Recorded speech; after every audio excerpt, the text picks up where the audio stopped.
Hi friends, எல்லாருக்கும் வணக்கம். இன்றைக்கி நம்ம பார்க்க போகிறது கிட்ஸுக்கெலாம் ரொம்ப பிடிச்ச முட்டை பிரெட் டோஸ்ட் தான் பண்ண போகிறோம். எப்படி பண்ணுறதுன்னு பார்ப்போம். நான் இன்றைக்கி 2 முட்டை எடுத்திருக்கேன். ஒரு பவுலில் 2 முட்டையை உடச்சி ஊற்றிக்கோங்க. நான் இன்றைக்கி சர்க்கரை 1.5 ஸ்பூன் எடுத்திருக்கேன். உங்களுக்கு அதிகமாக தேவைப்படுச்சுன்னா நீங்கள் அதிகமாகவும் எடுத்துக்கலாம். நல்லா மிக்ஸ் பண்ணிக்கிறேன். சர்க்கரை நல்லா மிக்ஸ் ஆகணும். இந்த மாதிரி மிக்ஸ் பண்ணி எடுத்திருக்கேன். நான் இன்றைக்கி 5 பிரெட் எடுத்திருக்கேன். ஒரு பெரிய பிளேட்டில் நம்ம கலந்து வச்ச முட்டையை கொஞ்சம் இதில் ஊற்றிக்கணும். ஊற்றிட்டு ஒரு பிரெட் எடுத்து ஃப்ரண்ட் சைடு பேக் சைடு எல்லா சைடும் நல்லா கோட் ஆகிற மாதிரி நம்ம திருப்பி போட்டு நல்லா எடுத்துக்கணும். தோசைக்கல்ல 1 ஸ்பூன் நெய் சேர்த்துக்கோங்க. நெய் இல்லைன்னா சமையலுக்கு யூஸ் பண்ணுற எண்ணெயும் சேர்த்துக்கலாம். நெய் நல்லா உருகுனதும் கோட் பண்ண பிரெட்டை தோசைக்கல்ல போடுங்க.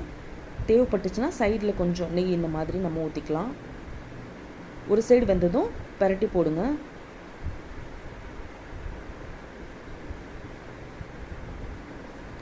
அவ்வளவுதான். இந்த மாதிரி ஒவ்வொரு பிரெட்டாக நம்ம பரட்டி போட்டு எடுக்கணும்.